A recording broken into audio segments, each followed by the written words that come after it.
Վաղուց այս ֆորմատով չեմ հանդիպել, ավելի նեղ խմբերով ենք հանդիպում ու կառաջարկեի այսօր մենք շատ ազատ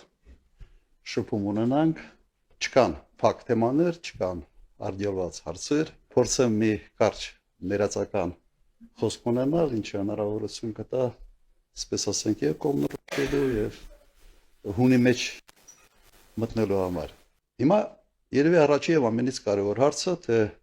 ինչ պետք է անի երկրի առաջնորդը, եթե ինքը շարժվում է երկրի եւ ժողովրդի շահերից։ Մի քանի sense ֆունդամենտալ կետ, բազային կետ։ Առաջինը պիտի ամրապնդի եւ ամենից կարևորը երկրի պետականություն։ Չէ՞ սա է։ Սա նույնն է, որ մի ընկերության տնօրեն պետք է մտածի այդ ընկերության մասին եւ այլ։ Հիմա ինչ է նշանակում ամրացնել պետականություն։ Առաջի հերթին անվտանգություն, իսկ անվտանգությունը դա բանակն է եւ ռազմաքաղաքական դաշնակիցներ, պայմանագրեր, երկրորդը դա ազգային ինքնության ամրապնդում, ազգային ինքնությունը դա պետականության հենասյուներից մեկն է։ Կան բազմաթիվ երկրներ, որտեղ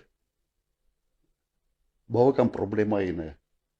հաստատել ազգային ինքնություն կապված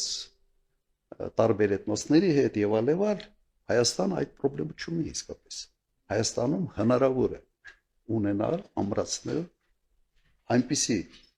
ինքնություն, որը ուղղակի հնարավոր չի որևէ կերպ ջարդել։ Երրորդը դա տնտեսությունն է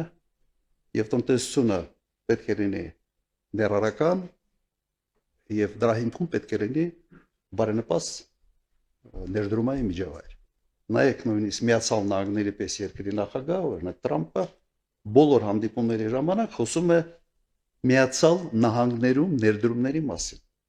Եվրոպացիներին ճնշելով ստիպեց, որ հսկայական գումարների խոստում տան, մոտ 600-700 միլիարդ դոլարի չափ։ Նույնիսկ Սաուդյան Արաբիայի հակաշարժանի հետ խոսալուց մոտ 1 տրիլիոն դոլարի ներդրումային խոստում ստացավ։ Միացյալ Նահանգները պատկերացրեք ինչ պետք է անի Հայաստանը այդպիսի միջավայր ձևավորելու համար։ Հաջորդ կարևոր բաղադրիչը դա ներքին կայունությունն է։ Իսկ ներքին կայունությունը ուղղակի հնարավորություն է տալիս կոնսոլիդացնել հանրության, այսպես էներգիան, հանրության հնարավորությունները, ներուժը պետական նպատակների հասնելու համար։ Սենց մի քանի սենց կարևոր բաղադրիչներ ես ուղղակի ձեզ դվարկեցի։ Հիմա իմ մոտ հարց է առաջանում։ Իսկ ինչ է արվում այսօր Հայաստանում այդ կարևոր բաղադրիչների վերաբերյալ։ Անվտանգությունը ուղղակի քայքայում են բանակը արդեն ենթադրաբար քայքայել են ռազմաքաղաքական դաշնակցություն։ Երկրորդ ինչ արվում ազգային ինքնությանը դուք տեսնում եք։ Հարձակվել են այդ ինքնության 3 ամենից կարևոր բաղադրիչների վրա։ Եկեղեցի, պատմություն եւ սիմվոլներ։ Պատմությունը իրական Հայաստան, պատմական Հայաստան, այդ անիմաստ անհասկանալի հակադրությունը եւ մյուս կոմպոնենտները չմանրանան։ Տնտեսական զարգացումը։ Երևի Հայաստանը առաջի երկիրն է, երբ տնտեսությունը զարգանում է, բայց աղքատությունը չի իջնում։ Ուրեմն ներառական չի։ Ներդրումային միջավայրը ուղղակի քայքայվել է։ Ինչ արվում Բաշիր ցանցերի հետ, ինչ է արվել Քաջարյանի հետ,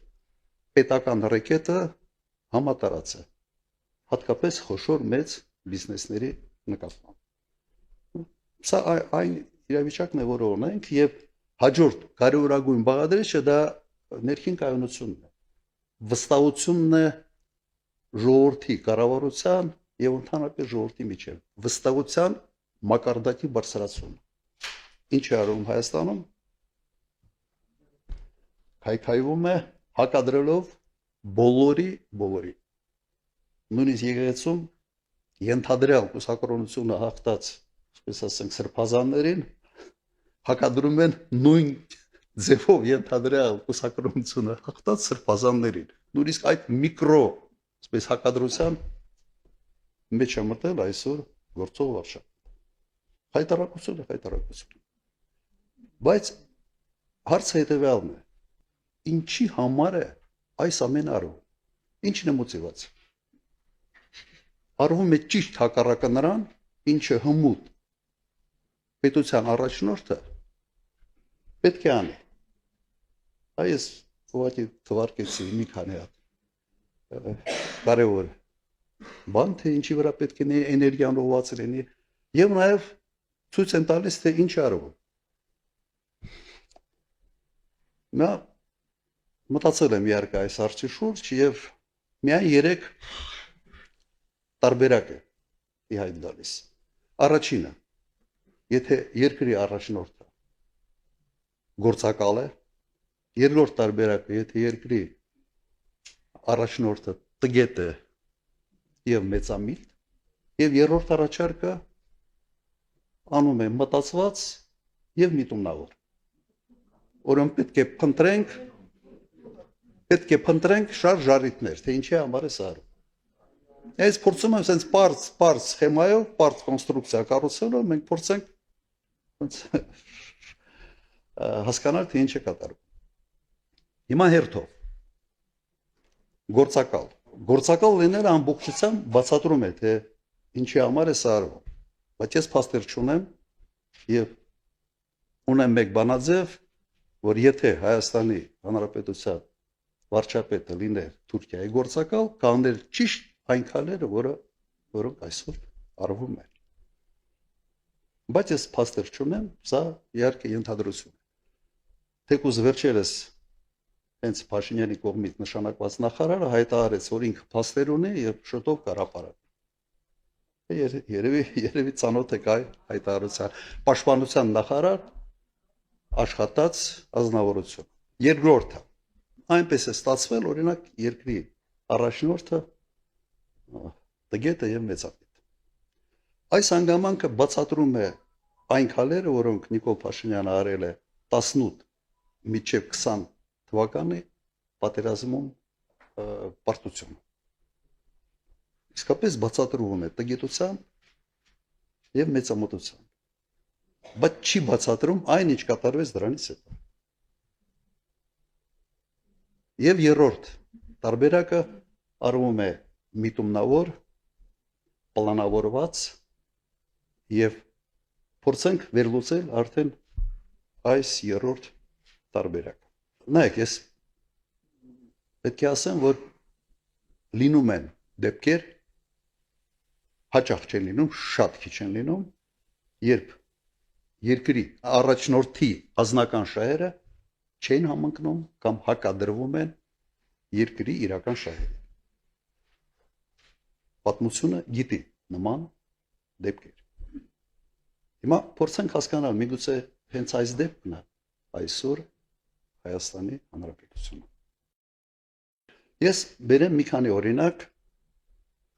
որոնք ակնհայտ ցույց են տալիս, որ երկրի առաջնորդը պատրաստ է ի հակադրվելով երկրի շահերին առաջ մղել իր ազնական շահերը։ Առաջինը 44 օրյա պատերազմի ժամանակ հոկտեմբերի 18 առաջարկը կանգնեցնել պատերազմը, որը մերժվեց վարչապետի կողմից։ Երկրի շահերից է բխում անկասկած օր առաջ կանգնեցնել այդ պատերազմը։ Պատերազմը չի կանգնեցրել մեկ պատճառով, որ իրեն դավաճան չասեն։ Երկրորդ դեպքը անմիջապես պարտվելուց հետո երկրի շահերից է բխում, որ պարտված ղեկավարը հրաժարական տա, հնարավորություն տա,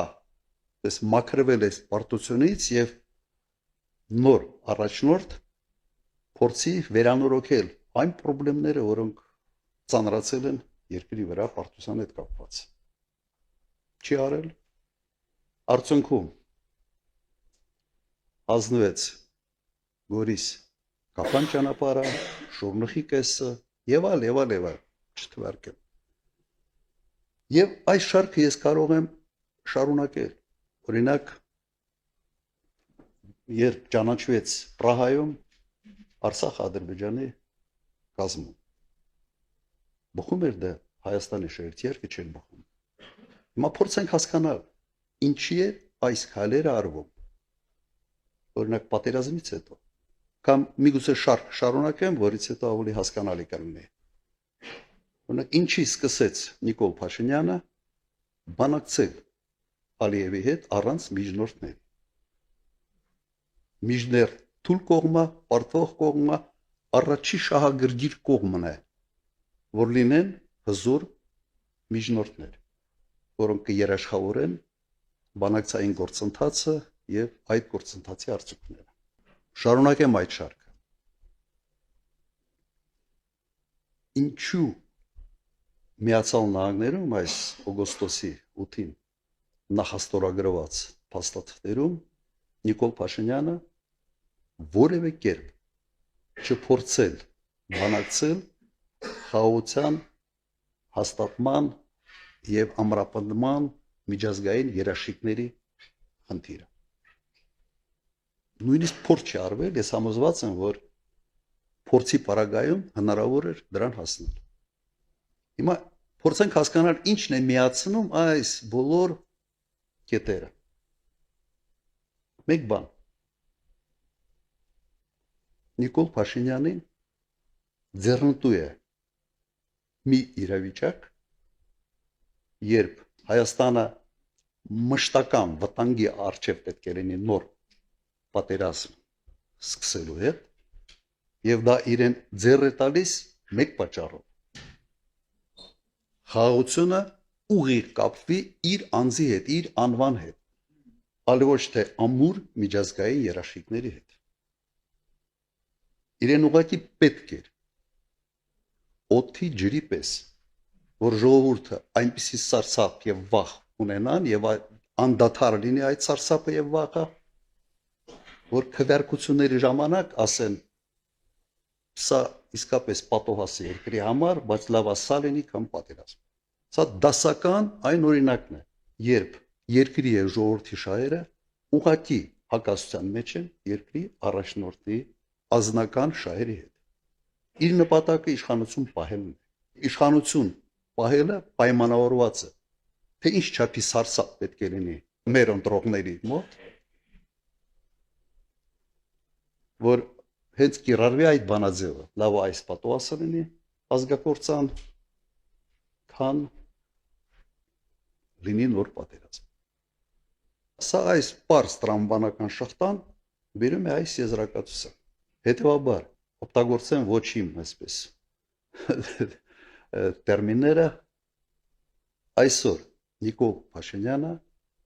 թոք է Հայաստանի Հանրապետության վզին եւ այդ թոքից պետք է ազատվել։ Սա կրկնեմ, փորձեցի շատ պարզ sense տրամաբանական շղթան կառուցել, թե ինչ վիճակում ենք մենք հայտնվել։ Ունիկալ վիճակ է։ Եվ ամբողջ հույսը կրկնեմ նրա վրա է, որ միամիտ քաղաքացին իսկապես այսպիսի վերլուծություններ չանելով հերթական անգամ մտածի sense երկու չարիքից, որի հետևից է ինքը գնում։ Մեր առաջարկը եւ մեր մոտեցումը հետեւյալն է. պետական շահերը առաջի տեղում, ժողովրդի շահերը առաջի տեղում եւ երբեք որևէ առաջնորդ չպետք է իր շահերը որևէ կերպ գերադասի ժողովրդի եւ պետականության շահերը։ Այլ կերպ ոքի չի կարող լինել, այլ կերպ նշանակում է մեկ բան. մենք կործանում ենք մեր հայրենիքը։ Ինչի Լևոն Տեր-Պետրոսյանին չդատեցիք, երբ որ դուք եկաք իշխանության։ Այն ժամանակ մոտեցումս հետևյալն էր. նայենք առաջ, խնդիրները բազմաթիվ են, չփորձենք sense նախկինների դատելով, նախկինների հետևից ընկնելով ամբողջ օրակարգը ձևավորել դրա շուրջ։ Որտե իսկապես, եթե հիշում եք, 97-8 թվականները Հայաստանի բյուջեն եղել է ընդամենը $300 միլիոն։ Երևանում 3 փողոց էր լուսավորված, բենզիններ ծախում է Չէ, երեք, ինչու երկու փողոց էլ կար, բենզիններ բանը էս։ Կանիստրով ծախում էին բանը, էդ էր։ Սա Երևան քաղաքում այն ժամանակ եղել է երկու հատ բենզազապրավկաներ, երկու հատ էր։ Մեկը Գազանանունցի էլ ճանապարհի վրա, մեկը արդեն չեմ էլ հիշում որտեղ էր։ Հիմա ես այն ժամանակ այդ սաղ դարդերը թողած անգնեմ թե ինչ որ մարդ են դատում։ Հիմա Նիկոլ Փաշինյանը գնացել այդ ճանապարհով։ Ես համոզված եմ մենք կթունավորեինք ուղղակի մթնոլորտը։ Եվ այն նպատակը, այն մարտահրավերները, որը իմ առջև այն ժամանակ կաղնած էր, հաստատ ես պետք է շեղվեի ամբողջությամբ այդ թեմաների մեջ։ Ես գիտեմ, որ կա Հայաստանում մի շերտ, որոնց թվում է թե ես մի մարդ եմ, որը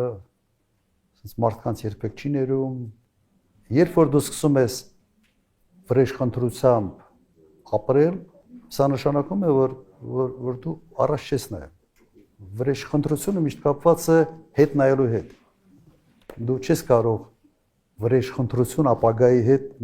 չի բռնում իրար, էլի, ուրեմն դու անընդհատ պետք է հետ նայես։ Եթե հետ ես նայում, դու առաջ չես տեսնում։ Կան հարցը ներել չներելու մեջ չի, հարցը նա է, որ դու չպետք է քո էներգիան ուղղես միայն դրան։ Այդ Գրաֆ Մոնտե Կրիստոն լավ ֆիլմ է։ Իսկապես նայվում է այդ ֆիլմը։ Բայց եթե դու ֆիքսված ես դրա վրա, դու խնդրեմ ունես։ Համենայն դեպս դու այդ դեպքում պետք է որևէ հանրային գործով չփաղվես, ապագայի մասին չմտածես եւ կենտրոնանաս, ասենց անցյալում քեզ վատություն արած կամ քեզ դավաճանած մարդկանց հետ հաշիվներ մաքրելու վրա։ Սա լավ բան չի, հատկապես երկրի առաջի դեմքի համար։ Մենք տեսնում ենք Նիկոլ Փաշինյանին, որի ամբողջ կյանքի նպատակը վրեժխնդրությունն է։ Լավ տեղ չի բերում։ Ես նման դեպքերում ինչ եմ անում։ Ուղղակի ֆայլերից այդ մարդուն ջնջում եմ։ Ներել, չներելու արդեն հարց չի։ Ուղղակի քո ֆայլերից հանում ես, ասում ես, եղել է այս մարդը, օքեյ, թող իր կյանքով գործ չունեմ այդ մարդու հետ, մենք տարբեր ճանապարհներով ենք գնում։ Բայց ես չեմ ուզում, որ դա այդ ինքը բան է, որ դու սկսում ես դրանով ապրել, ինքը քեզ ուղղակի այդ վրեժխնդրության բանը մոլուց կա դառնում, քեզ ուտում է, ուղղակի ներսից է դա քեզ քայքայում։ Բարև ձեզ, պարոն նախագահ, հարցս այսօրվա վիճակին է վերաբերվում եկեղեցու շուրջ զարգացումներին։ Ակնհայտ է, որ Նիկոլ Փաշինյանը չի ուզենա, որ 26 թիվը ամանորը շնորհավորի նույն կաթողիկոսը Գարեգին II եւ մինչեւ այդ պետք է փորձի ազատվել իրանից։ Դժվար թե թողի վերջի շաբաթներին, առաջիկա 1-2 շաբաթվա մեջ կփորձի ինչ որ հնարավոր է այդ ուղղությամբ անել, հա։ Ու այդ ուղղությամբ ինչ կարելի է անել, մանավանդ մի բան նկատենք ընդդիմության գործունեությունից, երբ որ ընդդիմությունը փողոցային պայքար չի մղում, Նիկոլ Փաշինյանը ավելի շատ բան է հանձնում, էլի։ Օրինակ երկու դեպք ես հիշեցնեմ, 23 թվականի համարը դիմադրության շարժումը դադարեցվեց, գնաց Լաչինի կորուստը, հետո Ղարաբաղի էթնիկ զտումը։ Այս տարի փողոցային պայքար չկա, եւ մենք տեսնում ենք, հա, ձերբակալություններ, տարբեր տեսակի բան, Միչանսկի հանձնում, եկեղեցու դեմ պայքար, ասկն ման ոչ մի բան չէր լինի, օրինակ անցյալ տարի սրբազան շարժման ժամանակ, որովհետև կար փողոցային պայքար։ Հիմա ես հասկանում եմ, որ դժվար է ցուրտ է նոր տարի է գալի մարդկանց անել փողոց, բայց եթե ճնշում չլինի կառավարության վրա, ինքը իր նպատակին կհասնի ու դա հերթական հիասթափությունը կբերի, այսինքն մարդիկ կմտածեն դե Նիկոլը ինչ ուզում են էլ անում, ուզած եկեղեցին քանդի, եկեղեցին է քանդում։ Հասկացա։ Ընդ որում մի բան էլ ավելացնեմ, մենք գիտենք ինքը որ քանդում է, ինքը քանդում է միջև հատակ, հա, այլ հետո վերականգնել չի լինում, ինչ որ եղավ Արցախի հետ։ Ակնհայտ ես մի բան եմ տեսնում եւ դրա մասին նաեւ հրապարակային արտահայտվել է Նիկոլ Փաշինյանը փողոց կամ ժողովուրդ մոբիլիզացնելու ռեսուրս չունի։ Դա չի նշանակում, որ ձայն չունի, լատենտ տային ձայներ ունի, մարդիկ կգնան կքվարկեն ինչ որ մի տոկոս մարդիկ։ Բայց իր կոչով դուրս գալ փողոց, գնալ վիարան գրոհել բան չի կարա։ Չունի այդ հնարավորությունը։ Եթե ունենար, ապա այս KGB-ի մեթոդներով չէր սկսի աշխատել եկեղեցու հետ։ Այդ համարձակությունը չունեցավ, հասկանալով, որ սա ավելի պրոբլեմային է եւ փորձեց աշխատել ճիշտ այնպես, ինչպես աշխատում էր ժամանակին հենց KGB-ն։ Կոմպրոմատներով մարդկանց գտնելով, որոնց կարելի է ասենց պատին դեմ տալ եւ ասել կամ սա դու պիտի անես կամ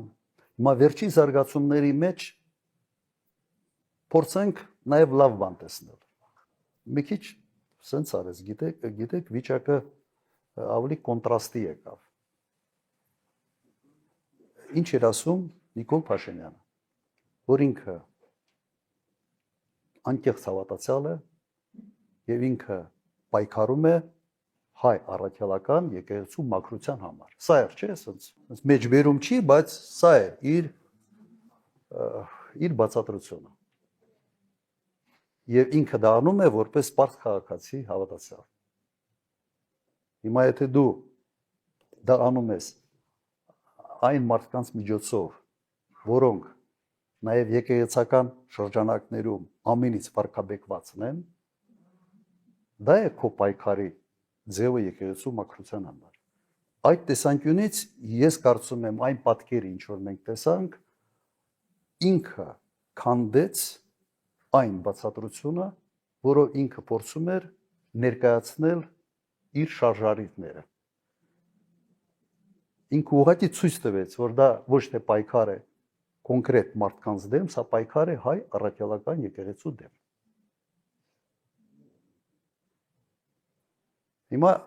ասենց մեծ հաշվով ինչի համար է սա անում։ Ես ռացիոնալ բացատրություն, շատ անկեղծ ասեմ, չեմ տեսնում ռացիոնալ բացատրություն։ Ու ավելի ճիշտ այնց բզիկի պես մի բան է, ինչ որ մարդը գլուխ համտել միգուցե։ Այս տարբերակներից մեկը սա է, բայց կա նաև մեկ ուրիշ տարբերակ։ Մեր եկեղեցին ազգային եկեղեցի է, հայ առաքելական եկեղեցի։ Եվ հենց այդ պատճառով մեր ազգային ինքնության մեջ եկեղեցին հատուկ տեղ ունի։ Իսկապես հատուկ տեղ ունի եկեղեցին։ Կարելի է չէ ենթադրել, ինչի համար է քանդվում այս մեր ազգային ինքնության, ասենց կարևորագույն գործոն, ինչի համար է քանդվում։ Սա ուղիղ ուղղված է նաև մեր ինքնության հարվածելու նպատակն է։ Միգուցե նրա համար է արվում, որ խոստում ունի 300,000 ադրբեջանցիների հետ բերելը եւ հետ բերել մի միջավայր, որտեղ նաև մեր եկեղեցին, որը մեր ինքնության հենասյունն է, հենասյուններից մեկը, միգուցե սա պետք է քայքայված լինի։ Այս անկյան տակ նաև փորձենք նայել։ Այսինքն մեծ պատկերի մեջ միգուցե սա այն բացատրությունն է, որով կարելի է որոշակի sense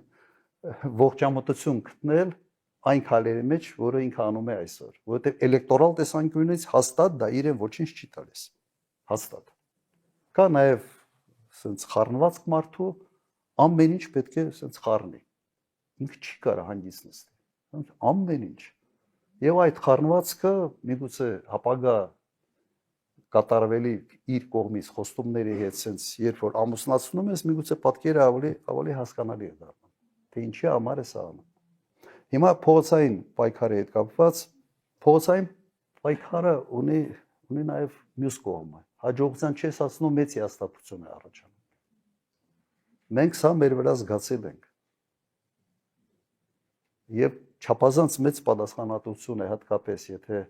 օրինակ 1 տարի կամ 6 ամիս հետո ընտրություն պետք է լինի մտնել այդ process-ի մեջ անհաջողության պարագայում մենք լրջագույն խնդրեմ ենք ունենալու ընտրությունների ժամանակ։ Սա իսկապես խնդիր է։ Բարև ձեզ պարոն նախագահ, շնորհակալություն ձեզ նման ընձեռնված հնարավորության համար։ Ձեզ որպես ֆինանսիստ մի հարց ունեմ ձեզ,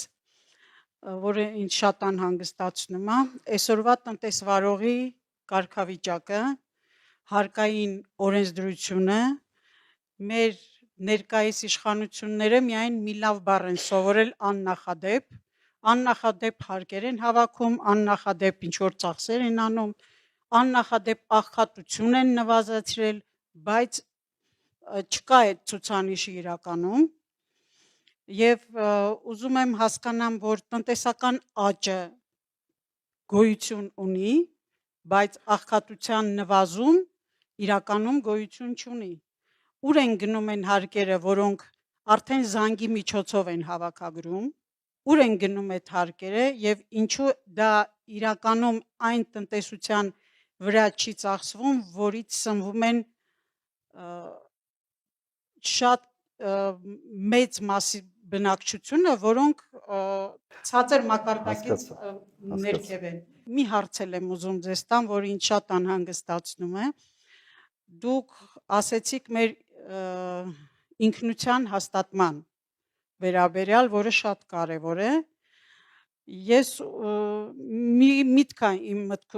գլխում միշտ պտտվում, ուզում եմ հասկանամ ինչքանով է դա իրականանալի եւ ինչ եք մտածում դուք դրա մասին։ Եթե մենք ունենանք պետականություն եւ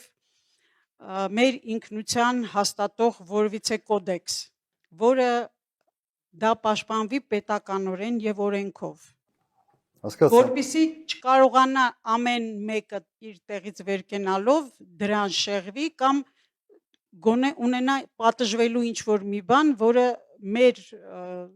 ինքնությանը հակառակվում է։ Նայեք, այսօրվա տնտեսական աճը մեծապես կախված է Ռուսաստանի նկատմամբ կիրառված պատժամիջոցներով։ Սա է։ Եվ ես չեմ պատկերացնում օրինակ 7 կամ 8% տնտեսական աճ, որը չպետք է զուգորդվի աղքատության առնվազն 3% անկման հետ։ Սա ուղղակի բնական է։ Իմ փորձին սա է հուշում։ Իմ ժամանակ մենք միջին տնտեսական աճը ունեցել ենք 10.5% տարեկան։ 10 տարվա ընթացքում միջին աճ։ Եվ 10 տարվա ընթացքում աղքատությունը 56%-ից իջել է մինչև 25%։ Տնտեսական աճը զուգորդվում է աղքատության նվազման հետ։ Եթե դա չի զուգորդվում, ուրեմն տնտեսական աճը կամ նկարած է, կամ այդ աճը, այդ աճի բարիքներից օգտվում են շատ նեղ շրջանակներ։ Հիմա էլ այդ հնարավորությունը կա կրիպտայի մեջ մտնել, կրիպտավալյուտայի մեջ եւ ուղղակի հետքերը կորցնել։ Այդ հնարավորությունը նաեւ կա։ Հիմա հիմիկվա տնտեսական աճը ինքը յուրահատուկ է նաեւ նրանով, որ ինքը սպեկուլատիվ բնույթ է կրում։ Նայեք, մենք հանկարծ դարել ենք մեր մոտ առաջի հարկատուն դարել է մի ընկերություն, որը հեռախոսներ է ծախում։ Եթե ուղղակի թվերը նայեք, ստացվում է, որ Հայաստանում ամբողջ բնակչությունը ներառյալ նորացիներին տարեկան մի 5 հատ հեռախոս են փոխում։ Իրականում սա է։ Եւ այս տնտեսական աճը իհարկե չի կարող նաեւ այն էֆեկտը ունենալ աղքատության նվազմանը, ինքը փուչիկ, կոպիտ ասած, փուչիկ աճ է։ Շատ նեղ շրջանակներ են այդ աճից օգտվում։ Հիմա մեթոդաբանությունն են փոխել, աղքատությունը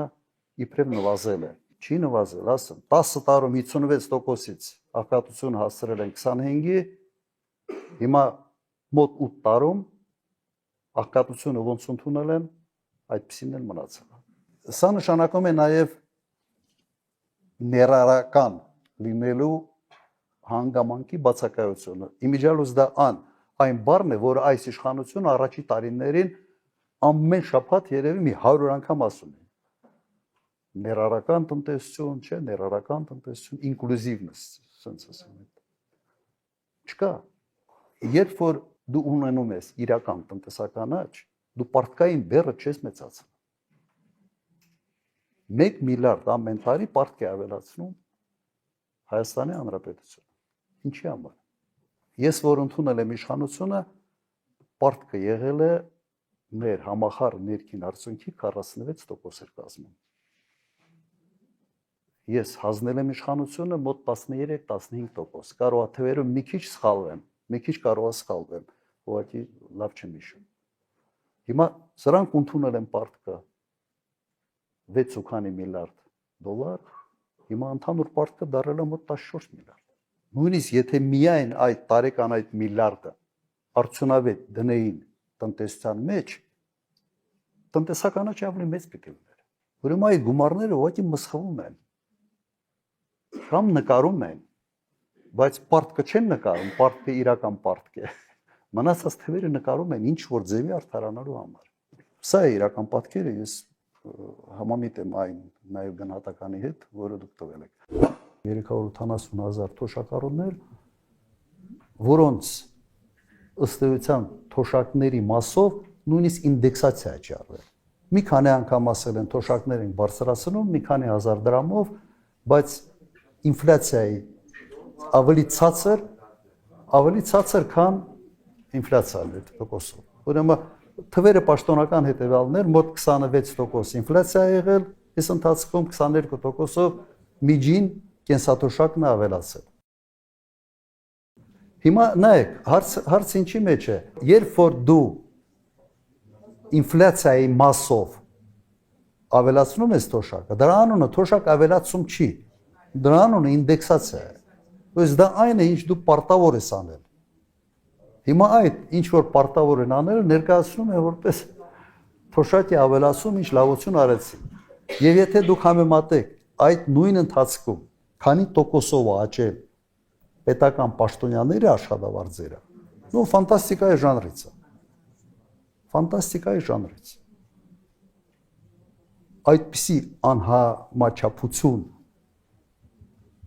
բյուջետային ռեսուրսների ծախսման տեսանկյունից ուղղակի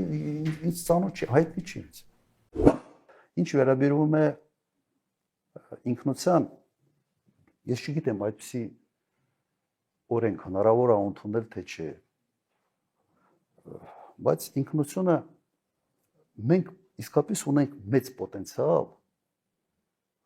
ինքնությունը դարձնել sense առանցքային մի գործոն Հայաստանում։ Ես մի պարզ օրինակ բերեմ, օրինակ եվրոպական պետություն Բելգիան, հաջողված պետություն է, չէ՞, զարգացած պետություն է։ Բայց Բելգիայի որպես պետություն, բելգիացու ինքնությունը շատ ավելի թույլ է,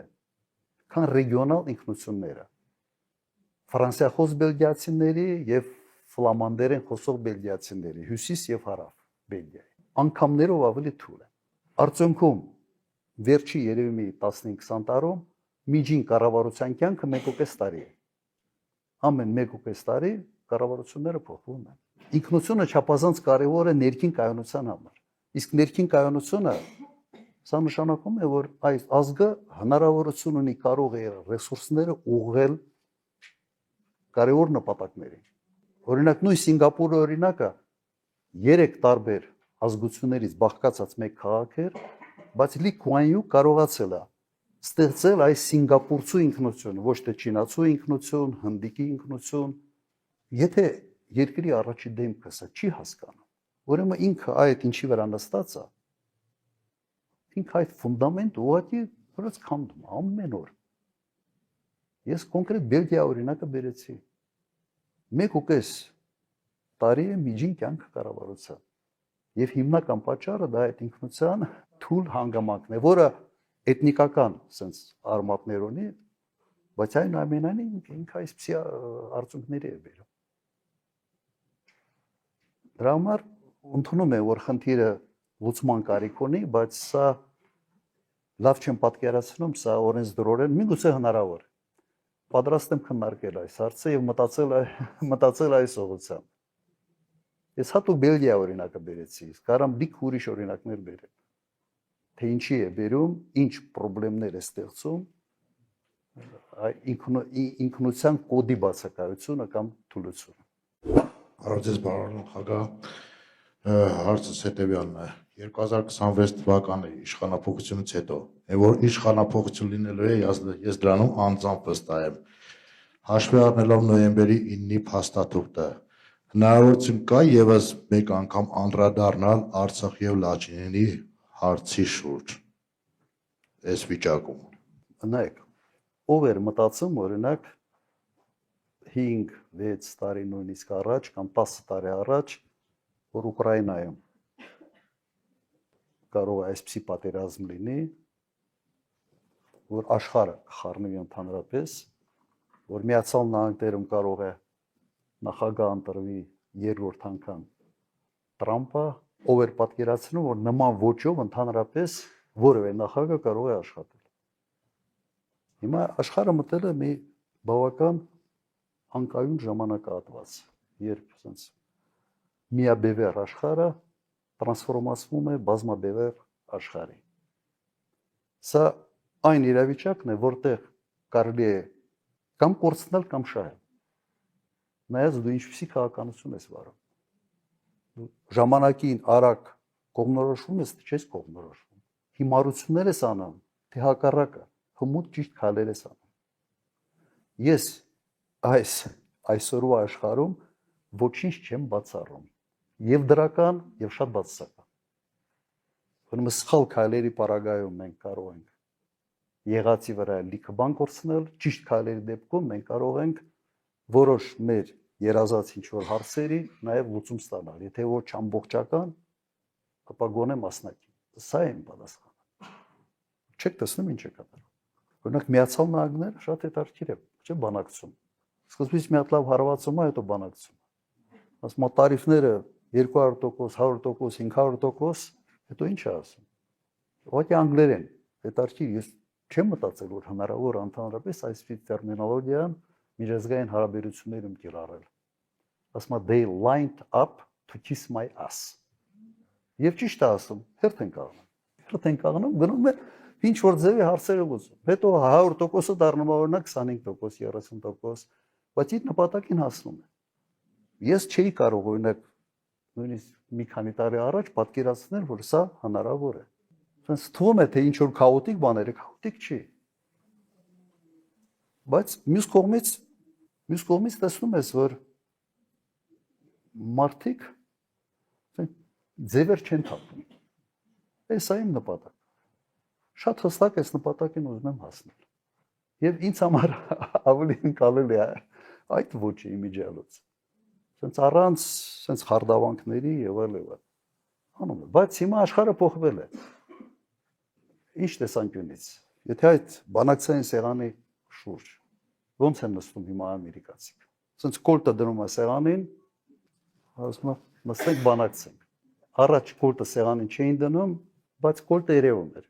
Բանակցում էին ջանջիգարով, բայց մեկը բոլորը հասկանում են, որ ինչ որ բան պետք է, ինչ ասում են, պետք է խելոք անես, ով որ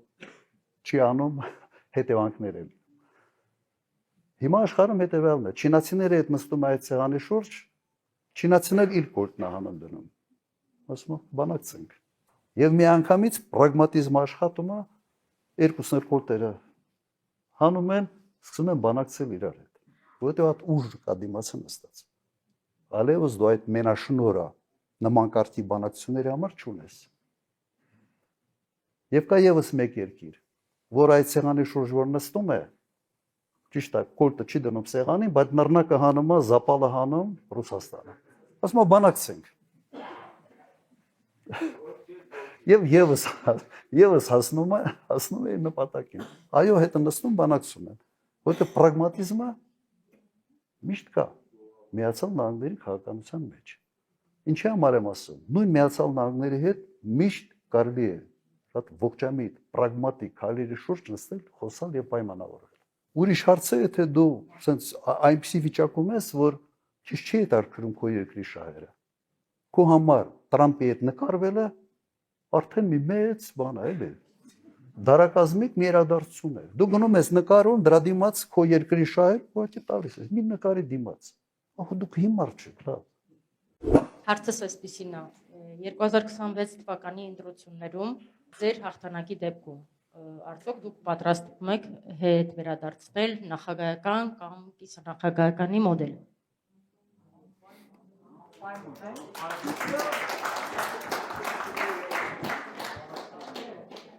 Նայեք, գոնե ինձ համար մի բան պարզ է, որ չպետք է լինի մեկ պաշտոն, որը կենտրոնացնում է իր ձեռքում այսքան լիազորություններ։ Եվ նախագահի պաշտոնը պետք է հակակշիռ լինի նման դեպքերի համար։ Չարժի հիմա մտնել այդ կարգի sense խորը բանակցությունների մեջ, որովհետև տարբեր քաղաքական միավորներ կարող է տարբեր պատկերացումներ ունեն եւ սա այն դեպքը չի, որ այս թեման դառնա sense առաջնային քննարկման թեմա, բայց քանի որ ինձանից հարցնում եք, ես համարում եմ, որ այո, համարում եմ, որ նախագահը պետք է ունենա, կարող է լինել կիսանախագահական, կիսախորհրդարանական, բայց նախագահը պետք է հակակշռելու հնարավորություն ունենա։ Դատական համակարգը որևէ կապ չպետք է ունենա գործադիր իշխանության հետ։ Սա ուղղակի մի խայտարակություն է այն ամենը, ինչ կատարում է դատական համակարգում։ այո, պետք է անպայման գնալ որոշակի փոփոխությունների։ Երկիրը կարող է դեպ մնա խորհրդարանական, բայց նայեք, ես մտնեմ այլ օրինակների մեջ։ Օրինակ Լեհաստան։ Խորհրդարանական երկիր է, բայց նախագահը ընտրվում է ժողովրդի կողմից։ Ընտրվելով ժողովրդի կողմից լուրջ հակակշիռ է ինքը դառնում կառավարությանը, եթե իրենք տարբեր քաղաքական թևերից են։ Չեխիա նույնն է։ Եվ Արևելյան Եվրոպայի երկրների մեծ մասը, բացի 1-2 երկրից, հենց այդ մոդելն են կիրառում։ Եվ հետևաբար, եթե օրինակ կառավարությունը համահանում է, ընտրություններն շեղված են իրարից, ուրեմն ընթացքում ժողովուրդը հնարավորություն ունի ընտրելու մի նախագահի, որը հակակշիռ է դառնում կառավարությանը։ Եվ մենք այդպիսի օրինակներ արդեն բազմաթիվ ունենք։ Նույն վիճակն է Ռումինիայում, ժողովրդի կողմից է ընտրվում նախագահ։ Այդպիսի մենք այս դասը արդեն ունենալով քաղելով, մենք պետք է այս հետևությունները անենք։ Ես ժամանակին այս համանadrության դեմ եմ արտահայտվել։ Համանadrությանը ծանոթանալով ես այս բոլոր վտանգները տեսել եմ։ Այն ժամանակ ասում են սուպեր վարչապետություն եւ այլն, տեսանք սուպեր վարչապետության հետևանքները։ Բայց փաստի հետ առնչվելով մենք պետք է հասկանանք, որ ինչ որ բաներ այո պետք է հետ պատտացնենք։ Առնվազն նախագահը ոչ թե այն խորհրդարանով պետք է ընտրվի, նույն խորհրդարանը ընտրում է վարչապետին, նույն խորհրդարանը ընտրում է նախագահին, նույն խորհրդարանը ընտրում է BDԽ-ը, նույն խորհրդարանը ընտրում է Սա բան է, աբսուրդի բան է։ Ուրեմն դու պիտի ենթադրես, որ խորհրդարանում ոչ մի կուսակցություն չպետք է 51% ունենա, անընդհատ պետք է ինչ-որ կոալիցիաներ լինեն, գոնե այդ կոալիցիաները իրար հետ ինչ-որ իրար հակակշռեն։ Բայց եթե այդպես չի, ուրեմն գոնե պետք է ունենաս այլ զսպող ինստիտուտ, որը ունի առաջնային մանդատ զսպելու գործադիր իշխանության։ Բարև ձեզ, պարոն մեծարգո նախագահ, հարցս հետևյալն է։ Օրերս նոր ստեղծված կուսակցություններից մեկի ուրեմն առաջնորդ Արման Թաթոյանը ոչ էր անում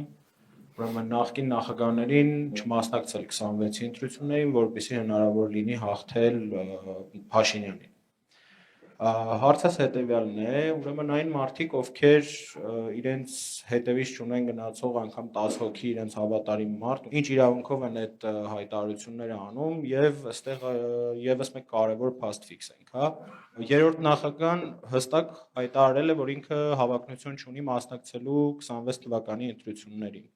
Այդ քայլով ինչպես է գնահատում այդ հայտարարությունը, որով կոնկրետ թիրախավորված է ձեր անձը, այլ ոչ 3 նախագահ, այսինքն տրվում են 3 նախագահների անունները, բայց հստակ թիրախավորումը ձեր դեմ է ուղղված։ Հասկացա։ Ես արդեն մեծ իմունիտետ ունեմ։ Նման կարգի հայտարարությունների նկատմամբ ընդհանրապես եթե չեմ սխալվում, ես վերջերս նաև արտահայտվել եմ սրա վերաբերյալ, ինչ է նշանակում կուսակցության ղեկավարը, երբ հայտարարում է, որ ինքը չի մասնակցելու ընտրությունների։ Եթե իր կուսակցությունը մասնակցում է, ուրեմն ինքն էլ է մասնակցում։ Այն ինչ ասում է Արման Թաթոյանը, նշանակում է, որ ոչ ՀԱԿ-ը պիտի մասնակցի, որտեղ ՀԱԿ-ի առաջնորդը Տեր-Պետրոսյանն, ոչ հանրապետականը պիտի մասնակցի։ Նո աբսուրդ է։ Եթե կուսակցության ղեկավարը անձամբ ինքը ցուցակ չի մտնում, բայց կուսակցությունը մասնակցում է ընտրություններին, ուրեմն այդ մարդիկ փաստացի այո մասնակցում են ընտրություններին։ Բայց ես ավելի բացահայտ եմ մասնակցել եւ հնարավոր է նաեւ վերջնական որոշումը չունենք ֆորմատների, բայց մեծ հավանականությամբ նաեւ կմասնակցեմ։ Հիմա ինչ է ուզում Արման Թաթոյանը։ Ես չգիտեմ։ Ոնց որ ասել եմ, միշտ փորձում եմ ռացիոնալ բան գտնել։ Երբ որ ասում եմ ռացիոնալ, չի նշանակում լավ կամ վատ։ Նշանակում է մի որոշում, որը որոշակի մոտիվացիաներ է արտահայտում, որոնք կարելի է հաշվարկել, ուղղակի տեսնել կամ չտեսնել։ Կա մի հոսույթ նախկինների ու ներկաների, որը հիմնական զենքերից մեկն էր Նիկոլ Փաշինյանի մոտ։ 18 թվականից հիշում եք նախկին դա հասարակությունը բաժանելու, իրար ճշնամացնելու գործիքակազմ էր։ Ակնհայտ է նաև, որ այս գործիքը այսօր շատ ավելի թույլ է, շատ ավելի։ Ամենից մեծ բացասական վարկանիշը այսօր բոլոր հարցումները ունի Նիկոլ Փաշինյանը ու չվերականգնվող վարկանիշը։ Հարց է առաջանում. ինչ նպատակով են այդ խոսույթը բերում քննարկման օրակարգ։ Երբ որ վերջի մոտ 2 տարվա ընթացքում ինքը ԿՊ-ն ու Նիկոլ Փաշինյանը սա մեծ էնտուզիազմով չի անում։ Ավելի շատ իներցիայով են այս թեման քննարկում, ես այդ եռանդը չեմ տեսնում, որովհետև եռանդը դրել են ուրիշ թեմաների մեջ, հասկանալով, որ սա այն ազդեցություն այլևս չունի։ Կարծում եմ, ստե մոտիվացիան ևս շատ պարզ է։ Մարդկանց թվում է, թե դրանով իրենք կարող են մեր ձայներից ինչ որ մի մասը վերցնել։ Լավ, օքեյ, լավ, 2% տարար, հետո դրա համար ես եւս պետք է գամ ինչ որ տարբերակների։ Մեկը սա է, ուղղակի մտածում եմ մի աղմկոտ հայտարարություն անի, այդ հայտարարության հետևանքով նաև իր վրա հարձակվեն, այսպես ասենք, դրանով ուշադրություն ինքը ասենց իր անունը ավելի ճանաչելի դարձնի եւ այլը, այս բացատրությունները սրանք են։ Բայց ես այստեղ եւս չեմ տեսնում ողջամտություն, իսկապես չեմ տեսնում, որովհետեւ չեմ հասկանում եւ չեմ տեսնում, որ սա ինչ որ լավ բան է բերելու։ Իր նկատմամբ մի վերաբերմունքս միշտ լավ էր, ինձ համար վերև անսպասելի էր այս թեմայի քննարկումը իր կողմից, ընդհանրապես անսպասելի է։ Որտեղ այս վերջին մի քանի տարվա ընթացքում ընդհանրապես իր ձենը չենք էլ լսել։ Եվ հանկարծ հայտնվում է այս խոսույթով։ Ես չգիտեմ, բայց իմ մոտ իհարկե եւս կասկածներ է առաջանում, թե արդյոք նպատակը ազնիվ է, որտեղ այն հիմնավորումները, որը ինքը փորձում է բերել, հոգի չի աշխատում։ Այդ ճանապարհը ինքը դեստրուկտիվ ճանապարհ է։ Մեր ընդհանուր ձայների հանրագումարը պետք է ավելի մեծ լինի, քան ԿՊ-ինը։ Եթե արդյունքում մի ձայները, կոպիտ ասած, այս գրպանից տեղափոխվեն մյուս գրպան, բան չի փոխվելու։ Ինչ ենք շահում, ով է ինչ շահում։ Եթե խնդիրը նա է, որ մեր ձայների հաշվին հայտնել ազգային ժողովում, հայտնվեցի,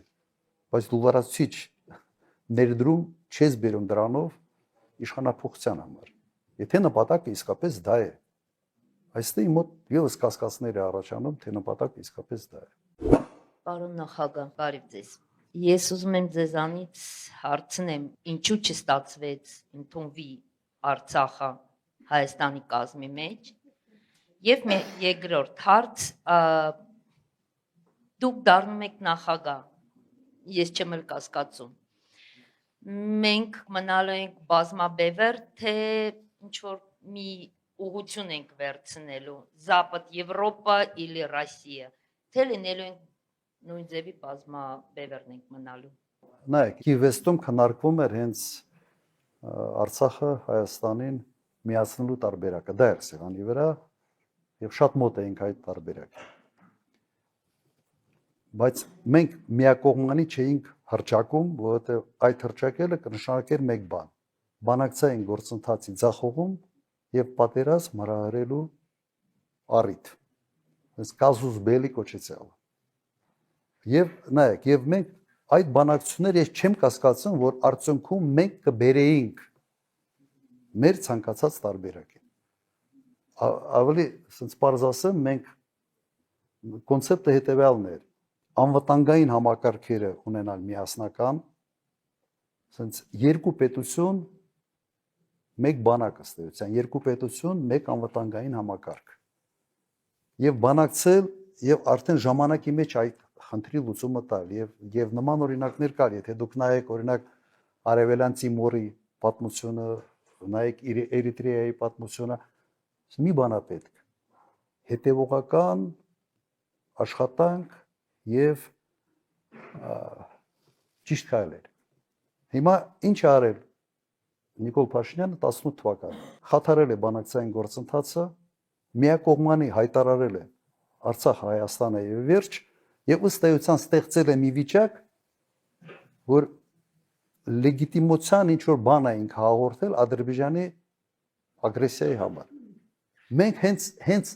ինչ որ դուք ասում եք, չենք արել հենց դրա պատճառով, որ նման խնդիրներ չունենանք 94 թվին, 7 թվին, 2000, 2008, հենց դա է։ Սա անպատասխանատվության ծայրահեղ ավելի շատ, ասենց ասեմ, տգիտության, հիմարության բաներ, կիրառումներ ուղղակի։ Մեր բանակցային գործընթացի երաշխավորները եղել են Միացյալ Նահանգներ, Ռուսաստան եւ Ֆրանսիա։ Ֆրանսիայի դեմս Ֆրանսիա Եվրոմիություն։ Եվ խնդիրները Հայաստանը ունեցավ այն ժամանակ, երբ այս երեակին մերժեց։ Փաստորեն Նիկոլ Փաշինյանը ասաց ինձանից ինչ եք ուզում։ Գնացեք Ղարաբաղի հետ քննարկեք։ Սենց էր ասում, չէ՞։ Գնացեք Ղարաբաղի հետ քննարկեք։ Ինչա մեր խելքը չէր կտրում էր։ Բայց դու չպետք է հատկապես երբ արդեն ռազմական բալանսը ինչ որտեղ խախտվել էր, դու չպետք է այդպեսի քայլ անես։ Դա պրովոկացիա էր, որը բերեց չափազանց ծանր հետևանքների։ Հենց որ մենք հայտարարեինք Ղարաբաղը որպես Հայաստանի կազմ, մենք կշեղվեինք, մենք այս խնդրի լուծումը կբերեինք երկրների տարածքային ամբողջականության սկզբունքի դաշտ։ Բայց մենք ամբողջ բանակցային գործընթացը տանում էինք ժողովրդների ինքնորոշման սկզբունքի վրա հենվելով։ Եվ սա մեր ուժն էր։ Դրա համար հնարավորություն եղավ երկար տարիներ ունենալ փաստացի անկախ Ղարաբաղ, որը ենթադրվում է, որ դեռ չի ճանաչվել միջազգային հանրության կողմից, բայց փաստացի ճանաչվել է որպես ինքնորոշված ժողովուրդ, ինքնորոշված պետություն, որը ճանաչման փուլում է գտնվում։ Եվ Մադրիդյան սկզբունքները դրա մասին է։ Միջազգային հանրությունը ասում է, ուղղակի այդ սկզբունքներով ասում է հետևյալը. դուք ինքնորոշվել եք, դուք process-ի մեջ եք, մենք հետևում ենք, մենք մասնակցում ենք այդ process-ին եւ որոշակի խնդիրների լուծելու պարագայում հանրակրվեով դուք կվերահաստատեք ձեր ընտրությունը։ Չէ, սա է Մադրիդյան սկզբունքները, որ կարդում ես, հենց սրա մասին է։ Ինչ հարցեր կային,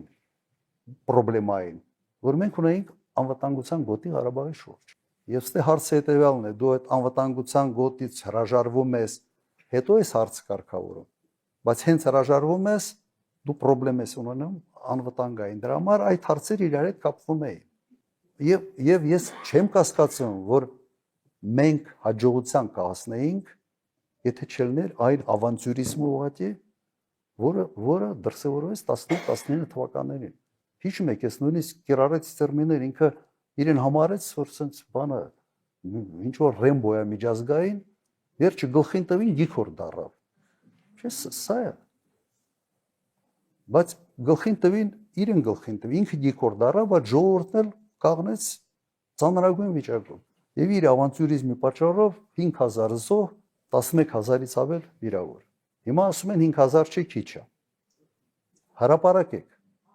Հրապարակեք թվերը, որ մենք ճշգրիտ այն թիվը օգտագործենք, որը կլինի այդ հրապարակման մեջ։ Անուն, ազգանուն, ով է զոհվածը, որ գյուղից է, որ քաղաքից է։ Ձեր երկրորդ հարցը հետևյալն է, չէ՞, մնագավեկտորն է։ Ընդհանրապես փոքր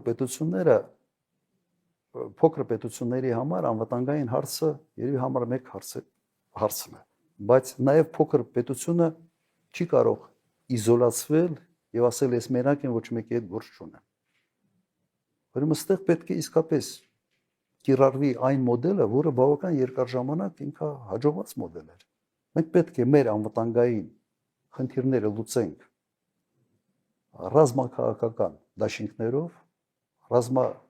ռազմաքաղաքական գործընկերության նաև միջոցով, բայց հարաբերվել եւ կոնկրետ լավ հարաբերություններ ունենալ ամբողջ աշխարհի հետ եւ այդպես ենք անում։ Եվ այդ մոդելը ոչ մեկի մոտ խնդիրներ չէր առաջացնում։ Նույնիսկ Միացյալ Նահանգները բավական sense մեղմ են վերաբերվում մեր հարաբերությունների նկատմամբ Իրանի հետ։ Լրջագույն սանկցիաների պարագայում մենք Իրանի հետ ունեինք փայլուն հարաբերություններ, էներգետիկ ոլորտում ծրագրեր ենք իրականացնում եւ երբևէ Միացյալ Նահանգների կողմից որևէ պատժամիջոցների չենք ենթարկվել, որովհետեւ մենք հիմնավորում ենք, թե ինչի ենք մենք սա անում։ Ես տեսնում եմ այդ կոմպլեմենտար քաղաքականության կիրառումը նաեւ ապագայում։ Եվ երբեք նաեւ մեր այս քաղաքականությունը լարվածություն չէր ստեղծում Ռուսաստանի հետ հարաբերությունները, որովհետեւ մենք ակեղծ էինք։ Մենք ասում ենք այս ոլորտում մենք միասին ենք, բայց սա չի նշանակում, որ դու ուրիշների հետ չպետք է հարաբերություններ ունենաս։ Այդ ձևով սև ու սպիտակի այդ հարաբերությունները չի վերածվել երբեք։ Մենք փայլուն հարաբերություններ ենք ունեցել Եվրոմիության հետ եւ շատ լավ հարաբերություններ ենք ունեցել Միացյալ Նահանգների հետ։ Եվ իդեպ նաեւ Միացյալ Նահանգների կողմից երևի Իսրայելից հետո երկրորդ երկիրն էինք Միացյալ Նահանգների այդ հումանիտար աջակցության ծրագրերի ծավալով։ Սա ինչ որ բան ասում էր, չէ՞։ Մենք նաև ներգրաված ենք եղել հազարամյակների մարտահրավերներ ծրագրի մեջ։ Սա ի՞նչ է նշանակում։ Կա այդ հնարավորությունը, հմտություն է պետք։ Իսկ եթե դու քեզ գժի տեղ ես դնում ինչ որ բաների համար, վերջում ստանում ես այն, ինչ ստացել ենք։ Վերջը գժի տեղ դնելու համար կամ պիտի այնքան թափ ունեն ասելի, որ սա ասեն ես գժի հետ գործ չունենք։ Հերո մի քիչ մտածենք, եթե թափը չունենք, դու այն վեր ասում ես, ասենց իքիբիր բանով ասենց քեզ գժի տեղը դնում, մեկն էլ գլխի տալով, հիմա ինչ։ Արտաքին պարտքի, պետական պարտքի հետ կապված էր կառավարման շրջանի, որտեղ տարբեր թվեր եմ լսել ես 700 միլիոն, միլիարդ 200 միլիոնի կարգի մի քանի հակասական թվեր կան։ Անկախ ամեն ինչից, երբ որ նայում ենք 25-26 թվականին Հայաստանը արդեն պետք է սպասարկման համար վճարի ավելի շատ գումար, քան եղել է 98-2008 ամբողջ պետական պարտքը։ Այ եթե կարողանաք ճշգրիտ թիվը ասեք, մեր համար ավելի հեշտ կլինի այս հարցը բարձրացնել, ներկայացնել, ոչ թե հնայի հետ համեմատությամբ։ Նայեք, մոտ 14 միլիարդ դոլար է հիմա դառնում արտաքին պարտքը։ Իմ հիշելով մոտ 400 միլիարդ դրամ արդեն 380 քանի 390 կարող եմ մի քիչ սխալվեմ, միայն արտաքին պարտքի սպասարկման է գնալու հաջորդ տարի։ Դա ավելի շատ է, քան ամբողջ կրթությանը բյուջեում նախատեսված գումարները։ Ավելին, ցած մտքում մի քիչ դժվար է հաշվել, բայց կրթություն, գիտություն միասին ավելի քիչ է նախատեսված, քան արտաքին պարտքի սպասարկման գումարը։ Հիմա այսպիսի վիճակ է, եւ այո, ճիշտ եք ասում, այդ գումարը մոտ է, հիմա դժվարանամ եմ ասել, քան այն ժամանակ ընդհանրապես ամբողջ պարտքն էր։ Ես տոկոսային հարաբերակցությամբ եմ հիշում, բայց չեմ կարող հիմա զուտ թվեր ասել, բայց սա հսկայական թիվ է։ Սա մենք միգուցե օգտագործեմ այս բառը, դա բուրգ է կառուցված։ Եվ այդ բուրգը փլվելու է։ Ենթադրենք միած սցենար նայենք, վաղը մյուս օր Ուկրաինայում պատերազմը, եթե կաղնի, օրինակ, եթե բանկային ընդհանրապես Ռուսաստանի սանկցիաների մի մասը կամ ամբողջությամբ հանվեն, մեր տնտեսությունը կոլապսի առաջ է կանգնելու։ Մի հսկայական զանգված, օրինակ Ռուսաստանում հայկական քարտեր են բացել, ներդրումներ են արել, հաշիվներ են բացել մեր բանկային համակարգում, որ կարողանան նաև իրենց ծախսերը, իրենց ճամփորդությունների ժամանակ անել։ Այդ ամբողջը փլվելու է։ Մեր բանկային համակարգի այս գերշահույթները ամբողջությամբ կապված են այս հանգամանքի մեջ։ Լիքը բիզնեսներ անգամներով ավելի մեծ ցուցանիշներ են այսօր ցուցադրում մեկ պատճառով սանկցիաների շրջանցելու այս տարբերակը։ Հիմա դուք պատկերացրեք, վիճակ փոխվեց, կոպիտ ասած, լիքը երկրներ կա, որ այս պատերազմի չցանկանալով, բայց շահառու են դարել բիզնեսներ նաև։ Եվ ոչ միայն Հայաստանը։ Դուք նայեք առևտուրը ինչքան աճել Қырғызստանի հետ, Ղազախստանի հետ, այնց բազմաթիվ երկրներ, հատկապես նրանք, ովքեր ազատ առևտրի ռեժիմներ ունեն Ռուսաստանի հետ։ Հիմա մի պահ պատկերացրեք, այս ամբողջը կաղնի։ Ինչ է լինելու։ Եվ նման պարագայում պարտքը, այդ պարտքը արտաքին ոչ ոք քեզ չի ներելու, չի դու ստիպված պետք է այդ պարկը շարունակես սպասարկել։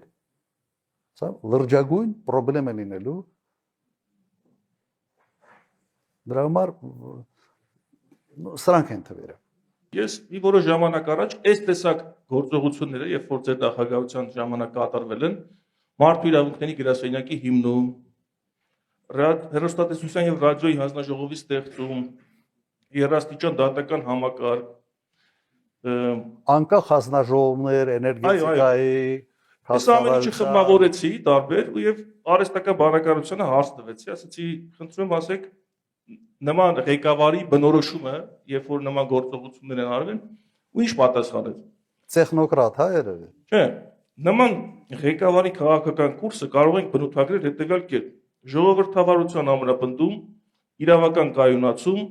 կոռուպցիայի նկատմամբ զրո հանդուրժողականություն, քաղաքացու իրավունքների արժանապատիվ պաշտպանություն։ Նայեք, ես ուղղակի բացատրեմ, օրինակ էներգետիկայի հանձնաժողովը, իսկապես անկախ հանձնաժողով է։ Երբեք ոչ մեկին թույլ չեմ տվել խառնվել հանձնաժողովի գործերը։ Ինքս երբեք չեմ խառնվել։ Բայց ինչի համար այդ հանձնաժողովը ստեղծվել եւ հանձնաժողովի ստեղծման նպատակը, որ կառավարությունը, որը ձևավորվում է արդեն sense խորհրդարանի տոկոսային հարաբերակցության հիմքի վրա, կառավարությունը նախընտրական տրամադրությունների համար չգնա տարիֆների այս սակագների վերանայման։ Ամբողջ նպատակը սա է, որ համակարգը ուրիշ ռեժիմի մեջ լինի։ Հիմա էներգետիկա հանձնաժողով չկա, գոյություն չունի։ Դուք տեսաք այս հանձնաժողովի անկախությունը ուղղակի քանդեցին եւ քանդեցին մեկ պատճառով։ Այս իշխանությունը հակակշիռ չկա։ Առաջնային մանդատ ունեցող հակակշիռ պետական ինստիտուտները ուղղակի չկա։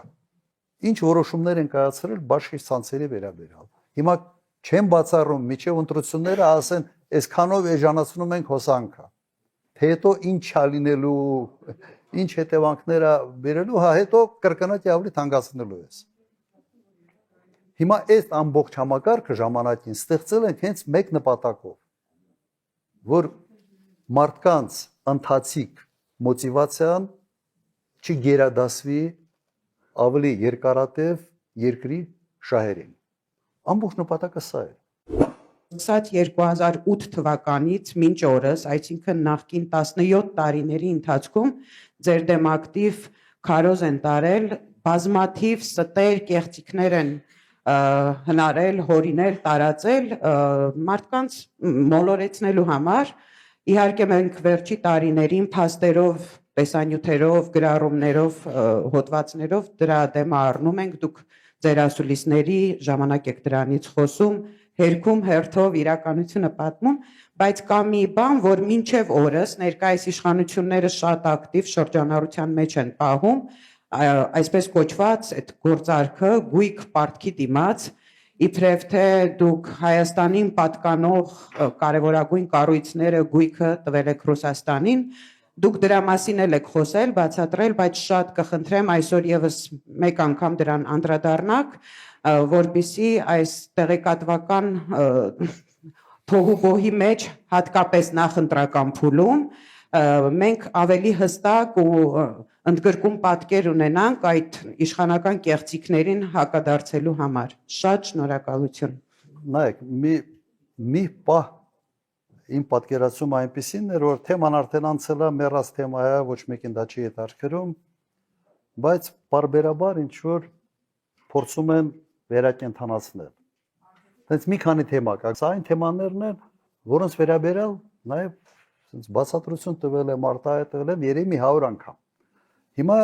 գույք պարտքի դիմացի վերաբերյալ ես ընդունում եմ, որ նաև ճիշտ եք ասում, գալիս է նախընտրական ժամանակահատված, էլի փորձում են ենթադրում են վերակենդանացնել։ Գործարքի իմաստը ինչ էր։ Մենք ունեինք $100 միլիոն պարտք, որը ժամանակին գոյացել է ատոմակայանի ռուսական կողմի վերականգնման հետ ծախսեր էին։ Տարբեր ինչ-որ ծախսեր էր, ես հիմա իմ ժամանակը չէր, ես չեմ կարող սա գնահատել, բայց ֆիքսված գումարը սա էր, մոտ 100 քանի միլիոն $։ Այդ պարտքը կամ պետք է մարեինք քաշով, Եվ ընդհանրապես բյուջեն այն ժամանակ եղել է 300 միլիոն դոլար։ Հետո սկսեց աճել եւ ավարտեցինք մոտ 2.5 միլիարդով։ Եվ այդ գաղափարը գույք պարտքի դիմաց ծնվեց հենց այդ գործարքը իրականացնելու համար։ Ինչ ենք տվել այդ 100 միլիոնի դիմաց։ Գործարան Մարս, Ռազդանի Փշեկը, հինը առանցին երրորդ բլոկի եւ 3 գիտահետազոտական ինստիտուտ։ Եվ հիմա ինչ են ասում օրինակ մարդիկ, ասում են Մարս գործարանը, լավագույն գործարանն էր եւ այլ։ Ոդի Մարս գործարանը կառուցվել է սովետական միության, այս վերջի գործարաններից մեկն էլ կառուցվել է սովետական միությունը միկրոսխեմաներով սպասարկելու համար։ Այ գոսպլանի բաների մեջ սա էր, ծրագրերի մեջ սա էր։ Մարս գործարանի հիմնական արտադրությունը 1 օր չի աշխատել։ 1 օր կառուցվել է սովետական միության ժամանակ, արդեն սովետական միությունը փլվեց եւ այն ինչի համար կառուցվել է այդ գործարանը, ինչը պիտի սպասարկեր ամբողջ սովետական միությունը, այլևս գոյություն չուներ։ 1 օր չի աշխատել։ Երբ ես այցելել եմ այդ գործարանում աշխատում էին վարչապետի,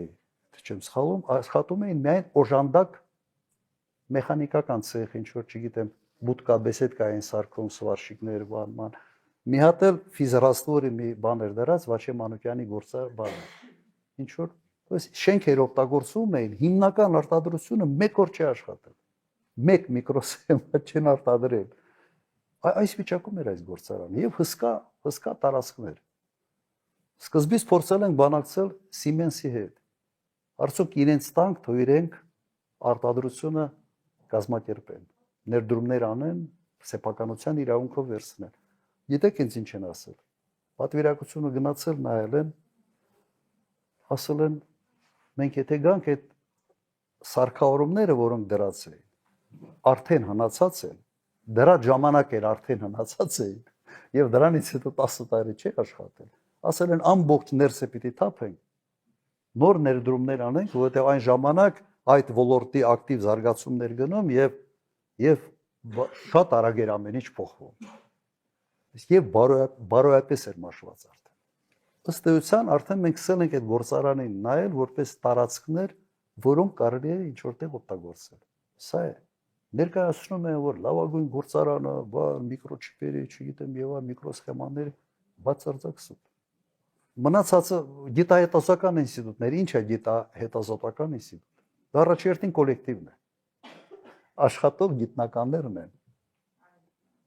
Եվ օրինակ Մերգելան ինստիտուտը սպասարկում էր սովետական միության ռազմաօդային ուժերը, մաթեմատիկական սպասարկում էր։ Այդ ուժերը չկա է։ Սպասարկման օբյեկտը վերացել է։ Այս վիճակն էր։ Եվ Ռուսաստանին տալով հույս կար, մտածում ենք, որ միգուցե ինչ որ ձև իրենց գաղտնիության բանը հանեն եւ հնարավորություն տան, որ ինստիտուտը կատարի այն գործը, որի համար ինքը ստեղծված էր։ Այստեղ ամեն քայլի մեջ կար ռացիոնալ բացատրություն։ Բայց լավ, սա մի կողմ դնենք, գիտեք, ով է ամենից ակտիվ լոբիստ եղել այս հարցերի գույքը պարտքի դիմաց։ Արամ Սարգսյան ինքը վարչապետ ժամանակ երևի մի 5 անգամ այդ թեմայից խոսում էր։ Հետո պարզում է դառալա, որ մենք ինքը կոնկրետ գրեթե ամեն հանդիպման ժամանակ ասում էր այս գույքը, բայց ինքը ենթադրում է, որ մի 10-15 բան պիտի տանք միավոր։ Որ մի խայտարակ մի բան էլի։ Հա, հիմա պատկերացրեք այդ վիճակը։ Քանի որ բայց ես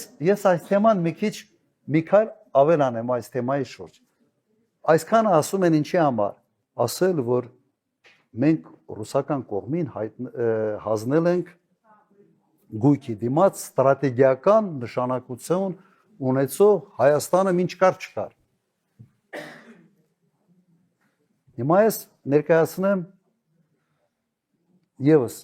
մի քիչ այլ անկյան, թե ինչ կարգի ներդրումային ծրագրեր ենք մենք այն ժամանակ իրականացնում Հայաստանում։ Հայաստանի ամենից չալաղաճ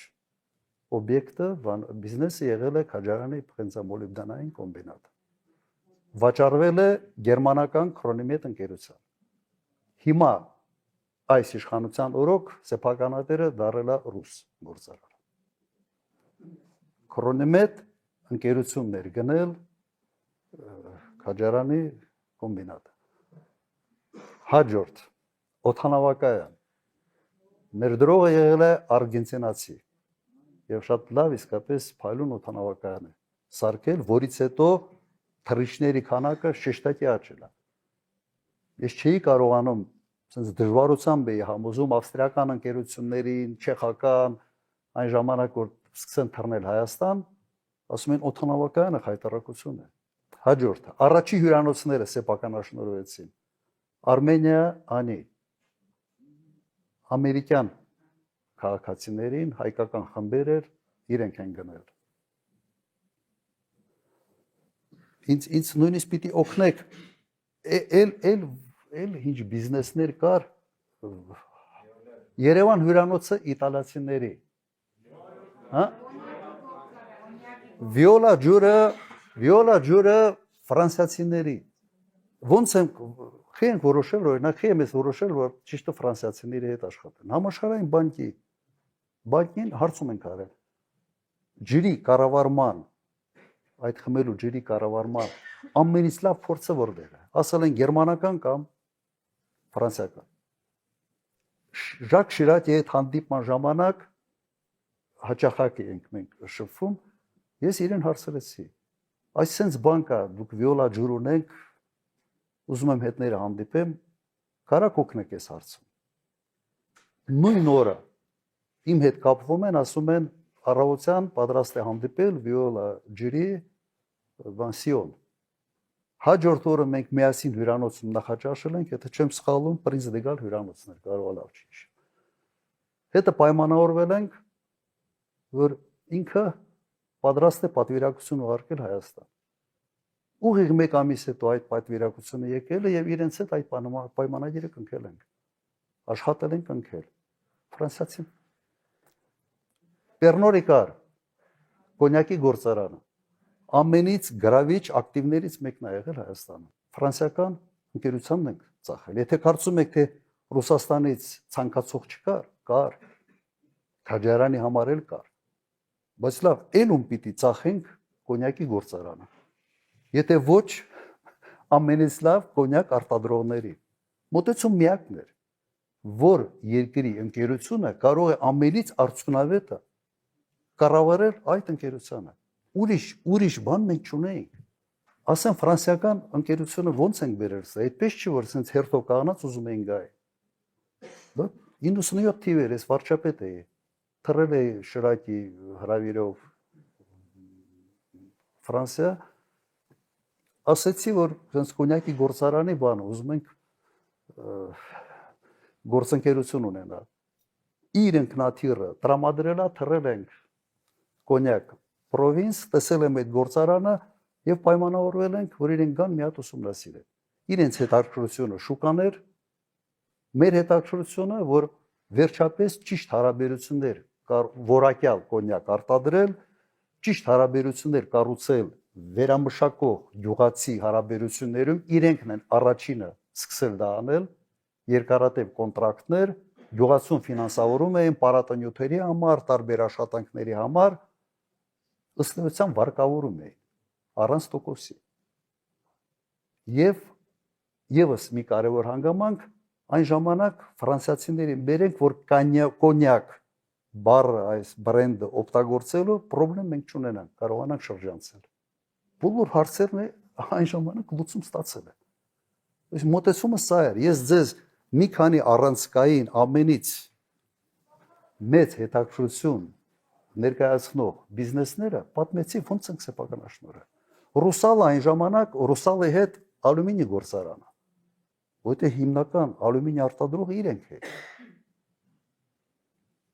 Մեկ բան կար, մեկ բանաձև կար։ Այն երկրից եւ այն ընկերությունը բերել, որը այդ ոլորտում ունի ամենից լավ փորձը։ Այդպես չէր, որ ռուսները չեն ուզում են։ Գազպրոմ ում պիտի տայինք։ Ռուսական գազն է գալիս, հայրուս գազը տուն հետ պիտի անենք։ Ոչ չեմ գնալու Գազպրոմի ինչ որ բանի ինվեստիցիան ավստրալիացիների հետ անել։ Ու հիմա չենք լավ։ Սկզբունքը սա է։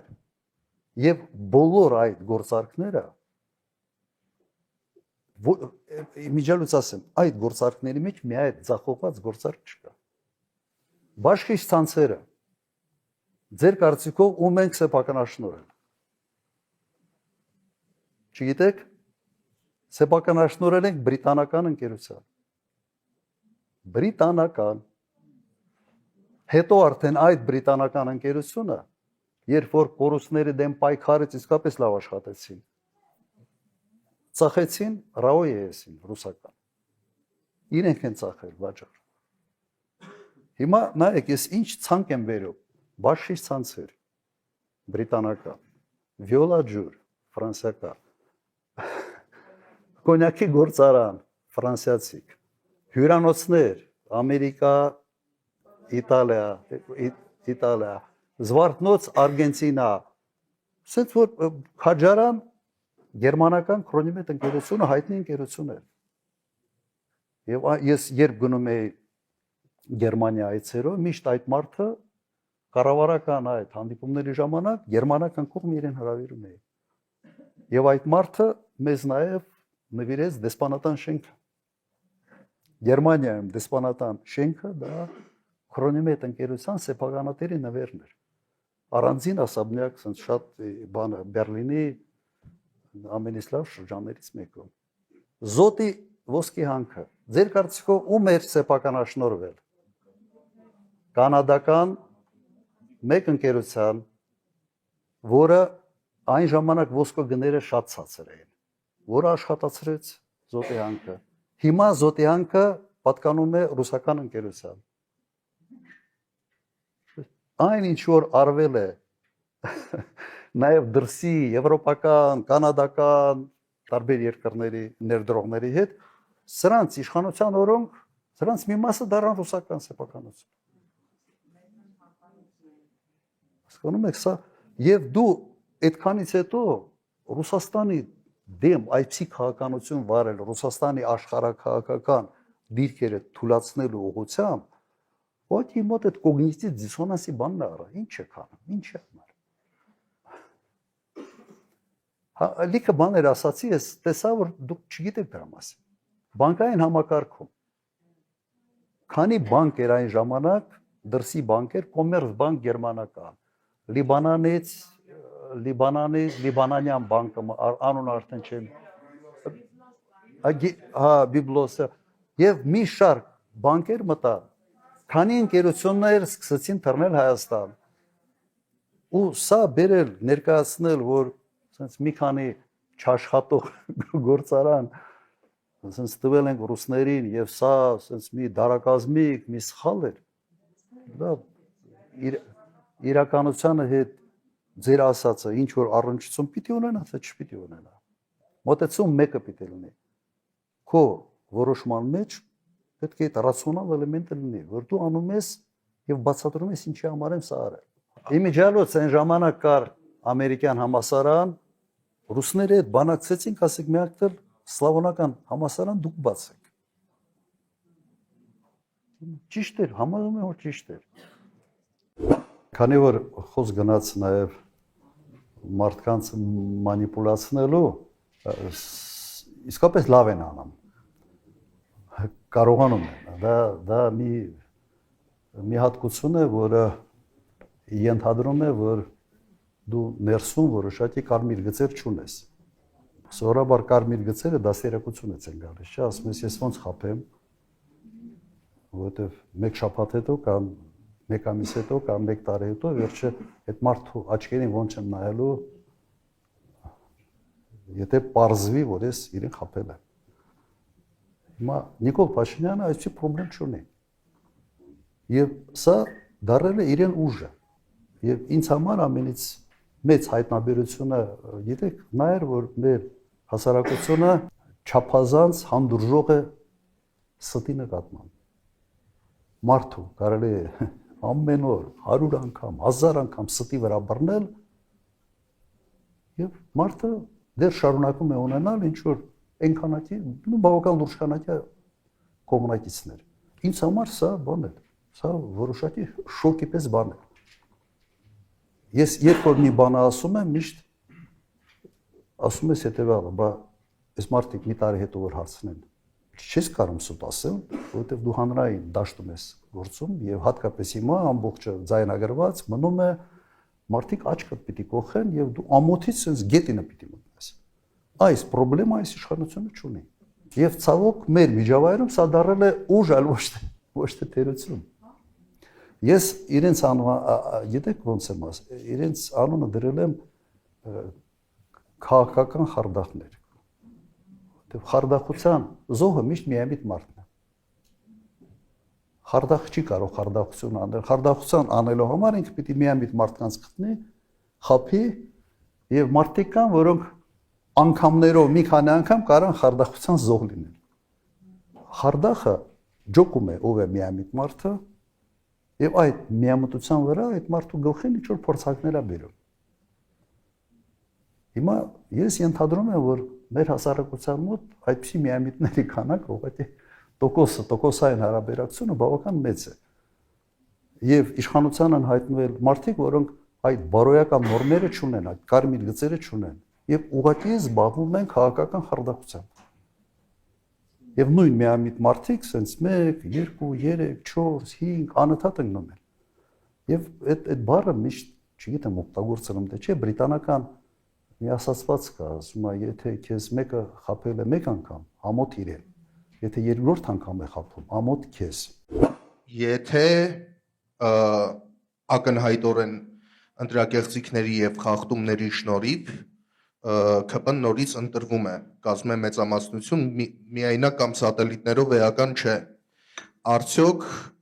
դուք նախատեսում եք նաեւ հնարավորություն չճանաչելու արդյունքները ընտրությունների եւ այդ փողոցային պայքարը շարունակելու ընտրություններից հետո։ Ասացիք, եթե ԿՊ-ն ընտրվի, եթեներ չկա։ ԿՊ-ն պետք է չընտրվի եւ ես պլան B չունեմ։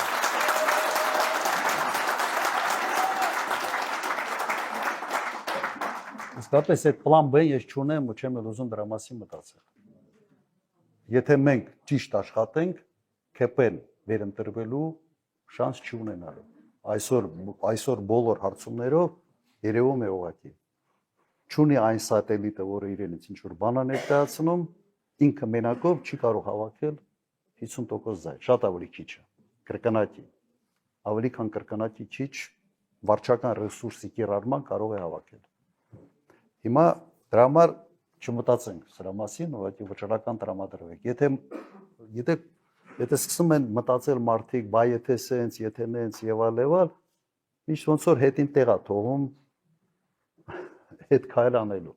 Չգիտեմ, կյանքում իմ մոտեցում միշտ սա էր։ Մտել ես պայքարի մեջ, նույնիսկ մի նայր հետևից մարդ կա թե մարդ չկա, դու առաջ գնա։ Հենց դու առաջ ես գնում, հետևից գալու։